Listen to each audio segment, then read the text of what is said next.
हरे कृष्णा।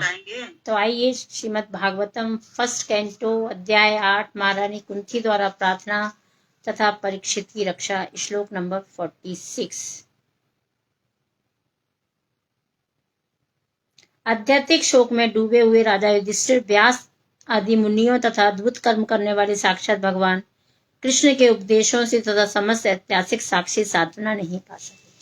जब महाभारत का युद्ध हुआ तो युधिष्ठिर महाराज सबसे ज्यादा शोक में थे।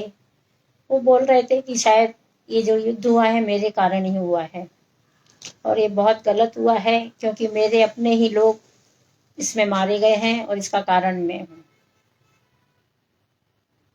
और फिर जब बहुत व्यास जैसे मुनियों ने अद्भुत कर्म करने वाले साक्षात भगवान कृष्ण के उपदेशों से तथा समस्त ऐतिहासिक शास्त्र साधना नहीं पाता, जब व्यास देव ने और अनेक मुनियों ने, भगवान ने उनको बहुत सारे उपदेश दिए, लेकिन वो उससे खुश नहीं हुए। अपने लिए कुरुक्षेत्र के युद्ध में मनुष्यों के सामूहिक रक्तचाप से पुण्यात्मा राजा युधिष्ठिर अत्यधिक खिन्न थे।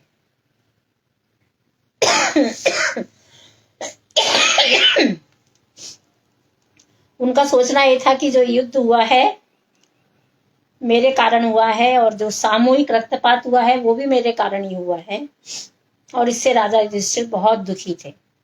उस समय दुर्योधन का राज चल रहा था। दुर्योधन बैठे थे राज पे और वह ठीक से शासन चला रहा था। शासन भी ठीक से चल रहा था। एक तरह से देखा जाए तो युद्ध करने की कोई जरूरत नहीं थी, लेकिन न्याय के सिद्धांत की दृष्टि से युधिष्ठिर को सिंहासन संभालना था। अत्याचार किया था ना, किसने किया था अत्याचार? बताइए, अत्याचार किस किया था? दुर्योधन अत्याचार कर रहा था कि नहीं कर रहा था? कौरवों ने किया था। तो जब दुर्योधन अत्याचार कर रहा था तो ये न्याय दिलाना जरूरी था। ये पांडव लोग जो थे वो क्या थे? न्याय के पक्ष में थे। लेकिन न्याय के सिद्धांत की दृष्टि से युद्धि को सिंहासन संभालना था युधिष्ठिर महाराज को। सारी राजनीति का केंद्र बिंदु यही था और सारे विश्व के राजा तथा निवासी इन दो प्रतिनिधि भाइयों की लड़ाई में उलझ गए। सारे विश्व के राजा ये दो भाइयों के युद्ध में उलझ गए। भगवान कृष्ण भी राजा युधिष्ठिर की ओर थे। महाभारत के आदि पर्व में कहा गया है कि कुरुक्षेत्र के 18 दिनों में, बाबा रे, जब महाभारत का युद्ध हुआ तो कितने लोग मारे गए? 64 करोड़ लोग मारे गए। कितने लोग? 64 करोड़। और कई लाख लापता हो गए। कईयों के तो पता ही नहीं चले कहाँ गए वो। एक तरह से विगत 5000 वर्षों में विश्व का भीषणतम युद्ध था, और ये जो युद्ध था ऐसा 5000 साल में नहीं हुआ था। इस सबसे भीषणतम युद्ध था। महाराज युधिष्ठिर को मात्र सिंहासन दिलाने के लिए सामूहिक वध अति मन संतापी था, और ये महाराज युधिष्ठिर को केवल न्याय दिलाने के चक्कर में ये युद्ध था जो बहुत ही मना संतापी था। अतः व्यास जैसे मुनियों ने तथा स्वयं भगवान कृष्ण ने इतिहासों के साक्ष्य से उन्हें विश्वास दिलाना चाहा। युधिष्ठिर महाराज जब दुखी हो गए तो मुनिगण और भगवान स्वयं युधिष्ठिर के पास गए और उनको बोलने लगे कि ये तुम्हारे कारण नहीं हुआ, तुम संताप नहीं करो, ये न्याय के पक्ष के लिए हुआ है, इससे भविष्य में कभी भी कोई अन्याय नहीं करेगा। यह युद्ध न्याय संगत था क्योंकि इसका कारण न्याय संगत था, लेकिन महाराज युधिष्ठिर संतुष्ट नहीं हुए। यद्यपि उस समय के महान पुरुषों ने उन्हें उपदेश दिया। यहाँ पर कृष्ण को अति मानवीय कर्म करने वाले कहे गए हैं, लेकिन इस मामले में ना तो व्यास ना कृष्ण राजा युधिष्ठिर को समझा पाए। दोनों जन भी राजा युधिष्ठिर को समझा नहीं पाए। इसका अर्थ यह हुआ कि वे अति मानवीयता कर्ता सिद्ध नहीं हो पाए। नहीं, हम सोचें कि भैया वो अति मानवीय कर्ता नहीं सिद्ध हो पाए, नहीं समझा पाए वो, तो ये तो बहुत गलत है। लेकिन ऐसा नहीं है। इसकी विवेचना है कि भगवान ने ईश्वर के रूप में राजा युधिष्ठिर तथा व्यास दोनों के हृदय में स्थित होकर इससे भी अधिक अति मानवीय कार्य किया। भगवान ईश्वर ने क्या किया? राजा युधिष्ठिर और भीष्म के हृदय में स्थित हो गए और अति मानवीय कार्य किया, क्योंकि भगवान की ऐसी इच्छा थी कि राजा युधिष्ठिर के परमात्मा के रूप में उन्होंने राजा को व्यास तथा स्वयं उन अन्य के शब्दों से आस्वत नहीं होने दिया। भगवान ने जो संदेश दिया, वो मुनियों ने जो संदेश दिया, व्यास देव ने जो संदेश दिया, उससे संतुष्ट नहीं होने दिया, क्योंकि वे चाहते थे कि राजा मरणासन भीष्मदेव से उपदेश ग्रहण करें। उसका कारण क्या था? उधर भीष्मदेव बाणों की सैया पर लेटे थे, वो शरीर छोड़ने को तैयार थे, तो वो नहीं चाहते थे कि युधिष्ठिर संतुष्ट हो जाएं और भीष्म पितामह से मिले ना, उनसे उपदेश ना लें। भगवान की इच्छा थी कि भीष्मदेव के पास जाएं और उनसे उपदेश लें। जो भगवान के एक और महान भक्त थे, भीष्मदेव महान भक्त थे भगवान के। भगवान चाहते थे कि अपनी भौतिक अस्तित्व के अंतिम समय में महान योद्धा भीष्मदेव उनका साक्षात दर्शन करें। एक्चुअली में भगवान चाहते थे कि युधिष्ठिर का दर्शन करें, लेकिन भीष्मदेव चाहते थे कि भगवान मेरे सामने समक्ष आए, क्योंकि मृत्यु के समय पे यदि भगवान हमारे समक्ष हैं तो हम कहाँ जाएंगे? भगवान के धाम। और उस समय सिंहासन ऋण अपने पौत्रों राजा युधिष्ठिर इत्यादि को देखें और भीष्मदेव उनका दर्शन करें, और उनके जो पौत्र हैं जो सिंहासन पे आरूढ़ थे, और राजा युधिष्ठिर वगैरह को देखें, और इस तरह वे शांति पूर्वक मृत्यु को प्राप्त करें। क्योंकि भीष्म पितामह भले ही दुर्योधन के पक्ष में थे, लेकिन चाहते किसको थे? वो भीष्म पितामह को जलील किया गया कि तुमने नमक खाया है हमारा, हम जो बोल रहे हैं हमारे साथ रहो। इस वजह से उन्होंने अन्याय का साथ दिया।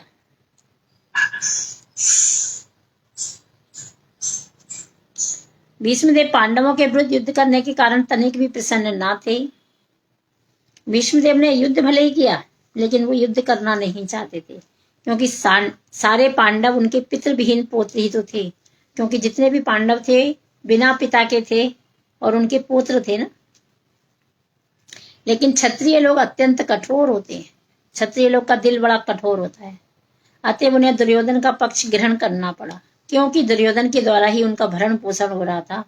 इसके अतिरिक्त भगवान की इच्छा थी कि राजा युधिष्ठिर भीष्मदेव के वचनों से सांत्वना पाए, और भगवान ये चाहते थे कि राजा युधिष्ठिर भीष्मदेव कुछ शब्दों को बोले, उससे वो शांति प्राप्त करें, जिससे दुनिया देख सके कि भीष्मदेव ज्ञान में सबसे, यहाँ तक कि भगवान से भी बढ़कर थे।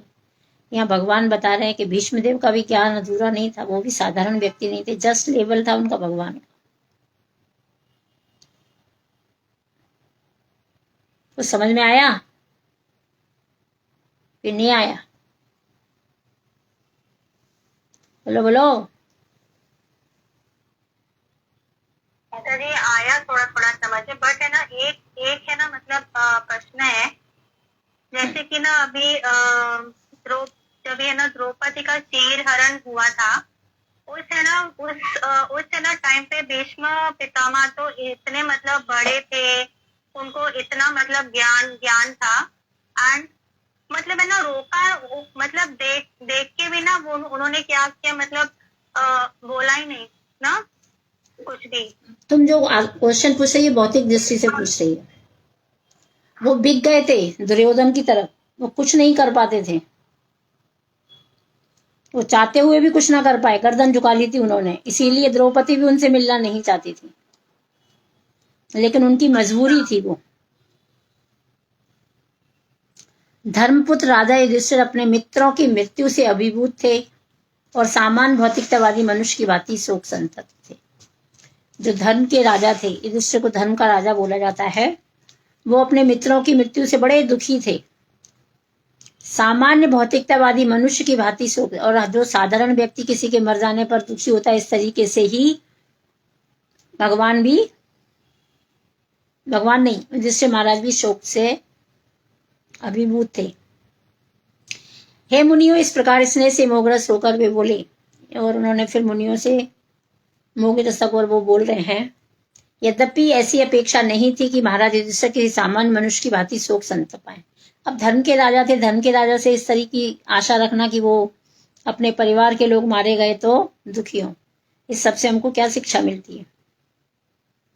युधिष्ठिर महाराज हमारे लेवल पे काम कर रहे हैं कि हम भी दुखी हो जाएंगे, लेकिन हमें दुखी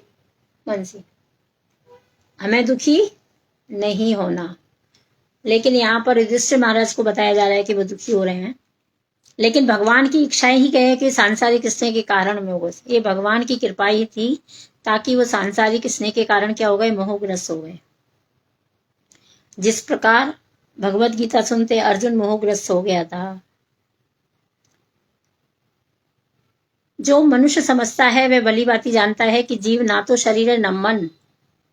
हम शरीर भी नहीं है और मन भी नहीं है, अवधारणा से परे हैं, अपितु जीवन की भौतिक अवधारणा से परे। सामान्य मनुष्य हिंसा तथा हिंसा को शरीर के संबंध में देखता है, लेकिन यह एक प्रकार का मोह है। साधारण जो मनुष्य है वो क्या करता है, हिंसा हो गई हो, हिंसा हो गई, ये सब भौतिक दृष्टि से देख रहा है वो। प्रत्येक व्यक्ति अपनी वृत्ति के अनुसार कर्तव्य से बंधा हुआ आता है। क्षत्रिय को सही निमित्त के लिए विरोधी पक्ष की परवाह न करते हुए युद्ध करना होता है। विरोधी पक्ष की परवाह नहीं करनी पड़ती, कोई भी खड़ा हो, क्षत्रिय का कर्तव्य है युद्ध करना। जो उसने पोस्ट संभाली है उसको फिर लड़ना ही पड़ेगा। इस प्रकार कर्तव्य पालन करते हुए मनुष्य को शरीर के विनाश से विचलित नहीं होना चाहिए। यहाँ पे हम सबके लिए शिक्षा है कि कभी शरीर का विनाश हो जाए तो हमें विचलित नहीं होना चाहिए। आप में से कितने लोग विचलित नहीं होंगे? हमको तो पता लग गया कि कोई बीमारी हो गई है, हम रोने लगेंगे, चीखने लगेंगे, दुखी हो जाएंगे। नहीं, प्रार्थना करनी चाहिए क्योंकि यह शरीर जीवन आत्मा का बाहरी पहनावा मात्र है। जिस तरीके से हम शरीर पर वस्त्र पहनते हैं, उसी तरीके से आत्मा ने ये शरीर रूपी वस्त्र पहना हुआ है। ऐसा महाराज युधिष्ठिर को ज्ञात था, लेकिन भगवान की इच्छा से वे एक सामान्य मनुष्य जैसे बन गए। लेकिन भगवान की इच्छा से वो कैसे बन गए? साधारण व्यक्ति। क्योंकि इसके मोह के पीछे एक दूसरी बड़ी भावना यह थी कि राजा को बीच में उसी प्रकार उपदेश दें जिस प्रकार से भगवान ने अर्जुन को उपदेश दिया था। इसमें सबसे बड़ी इच्छा भगवान की ये थी कि वो अर्जुन को युधिष्ठिर को उपदेश दें। इसलिए वो युधिष्ठिर को शोक में डुबो रहे थे। राजा युधिष्ठिर ने कहा, हाय मैं सबसे पापी मनुष्य हूं, जरा मेरे हृदय को तो देखो जो अज्ञान से पूर्ण है। शरीर जो अंततः परोपकार के लिए होता है, उसने अनेकानेक अक्षौहिणी सेनाओं का वध कर दिया। और फिर युधिष्ठिर महाराज बोल रहे हैं कि मैंने कितने लोगों को मार डाला, 21,870 रथों को, 21,870 हाथी, 1,09,650 पैदल तथा 65,000 घुड़सवार। वो अक्षौहिणी कहलाता है। कुरुक्षेत्र के युद्ध में कई अक्षौहिणी सेना मारी गई। महाराज युधिष्ठिर संसार के सर्वश्रेष्ठ धर्मात्मा राजा होने के कारण इतनी भारी संख्या में जीवों के वध का उत्तरदायित्व अपने ऊपर ले रहे हैं, क्योंकि यह युद्ध उन्हें सिंहासन रूढ़ करने के लिए लड़ा गया है। क्योंकि ये युद्ध हुआ था किसको? युधिष्ठिर महाराज को राज दिलाने के लिए। यह शरीर आखिर परोपकार के लिए है। जब तक शरीर में प्राण रहता है तब तक वह परोपकार के लिए होता है। मरने के बाद यही कुत्तों तथा शंगालों के द्वारा, कीड़ों द्वारा खाया जाता है। जब तक ये जिंदा है तब तक इसकी वैल्यू है, मरने के बाद में ये कुत्ते और शुगर खाते हैं इसको। वे खेदग्रस्त हुए कि इस नश्वर शरीर के लिए इतना बड़ा नरसंहार हुआ, और वो दुखी हो गए कि थोड़ा सा राज देने के लिए इस भौतिक शरीर के लिए इतना बड़ा युद्ध हो गया, इतना बड़ा नरसंहार हो गया। हरे कृष्णा कृष्णा कृष्णा हरे हरे, हरे रामो रामो रामो हरे हरे। आज यहीं समाप्त करते हैं, कल पुनः इसके आगे पढ़ेंगे।